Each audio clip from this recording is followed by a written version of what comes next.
Om Tat Sat. My humble prostrations to the all-pervading Brahman, to my worshipful Guruji, Swami Jyotirmayanand Maharaj, to all the sages and saints of this world, and to you divine souls watching today's satsang. Today we are studying Sutra number 45 from the Samadhi Pad of the Raj Yoga Sutras of Patanjali, commentary by my worshipful Guruji, Swami Jyotirmayananda ji, and explained, narrated by Swami Nikhilananda, myself. So let's get into the sutra. It says, Sukshma Vishayatvam Chalinga Paryavasanam. Let's repeat. Sukshma Vishayatvam Chalinga Paryavasanam. So Sukshma means subtle.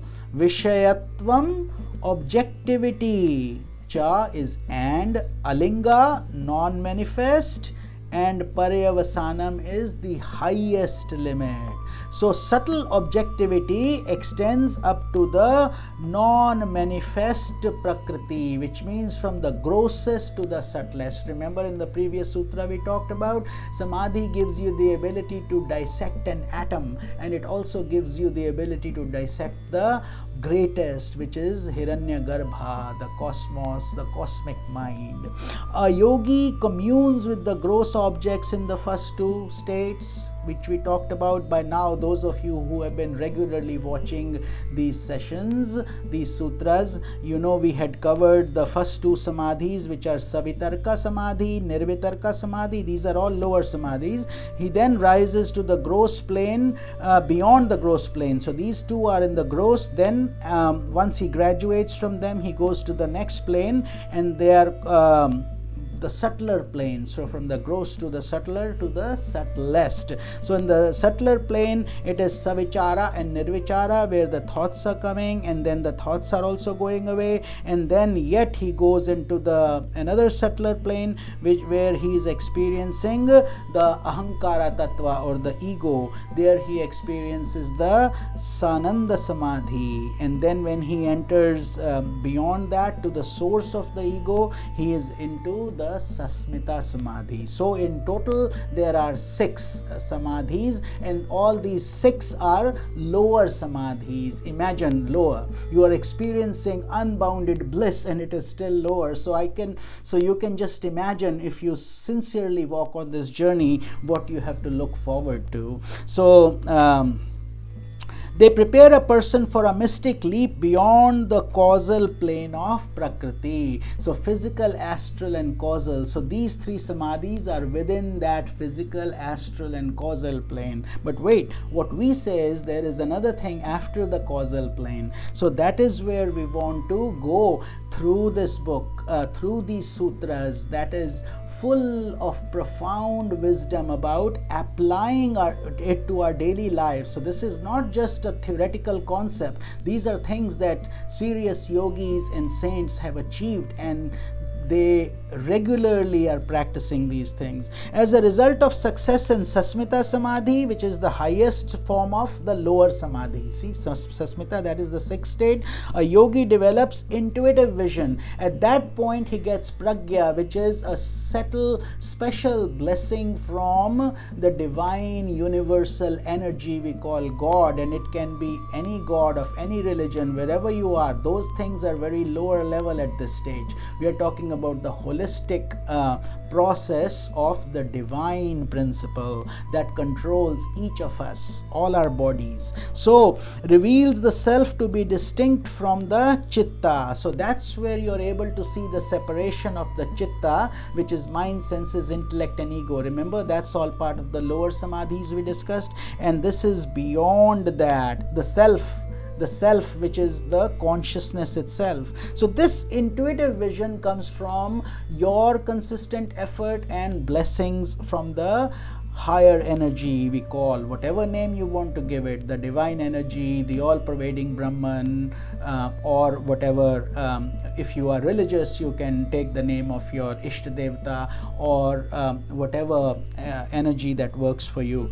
This intuitive vision enables him to develop dispassion even towards the purified state of the Chitta. So the purity has become so pure that even the subtlest of the traces now is bothersome. Just like if you have a shirt that is already very dirty and has got a lot of stains, if it has more stains you will not even know. But suppose you wear a pure white clean shirt and then you see even a little bit of a stain that comes, or a dust that comes and settles on it, you can see it. The same thing is happening in this state. Now from a dirty shirt we have now slowly progressed into a pure white shirt, and therefore even a little bit of a stain affects our mental thinking image, and we have purified ourselves to that level where even the Chitta appears like a little speck of dirt on your white shirt, even though Chitta by itself is supposed to give so much bliss. So most people don't know the subtle mysteries of this profound wisdom of the Sanatan Dharma.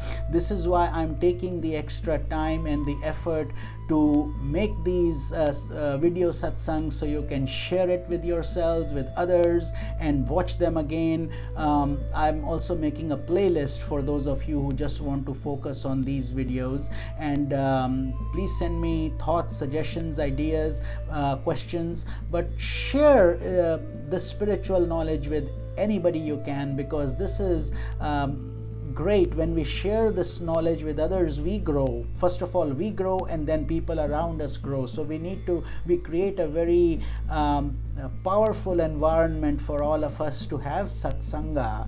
Any spiritual discussion is satsanga, which is important to know. But once you reach at that stage of Sasmita Samadhi, you are now very close to reaching Para Vairagya, which means it's supreme dispassion. Supreme dispassion. Not, remember, originally we started with Vairagya, which is dispassion, but now you have put in so much effort, and sometimes there is no time limit for these things. Each soul is separately on this journey based on their prarabdha karma and how much effort they are putting in. If their effort is intense, they will progress quickly, but if they are only doing very small steps, then of course it will take time. But nevertheless, doing something is better than doing nothing. But I always encourage people to go deep into it and put in a lot of intense effort, because human body is so rare and it is such a blessing to have it.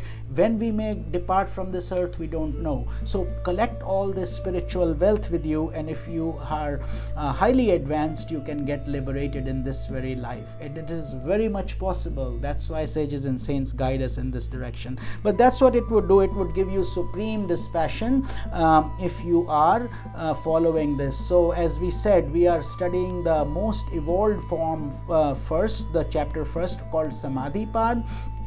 And this is 55 shlokas. So those of you who have been watching it regularly, we are on shloka number 45. So we are getting too close to the end of the Samadhipad, which is huge, a very big accomplishment. And then we will move on to the next path, which is Sadhana path. This is for people who are beginners, who want to know more about how to meditate, what is yoga, that kind of thing. And Sage Patanjali, with all his love and compassion, and my Guru Swami Jyotirmayananda Ji with his awesome book that I share with you. I think we had shared this. It's called the Raja Yoga Sutras of Patanjali, and he has taken the time to explain each sutra with so much love, and I'm making my humble attempt to narrate the wisdom that I have sat at his lotus feet for over 23-24 years now, and to share the wisdom of what I have acquired. So hopefully with all these forces, you will have this momentum, you feel this energy, and you also join this holy path with us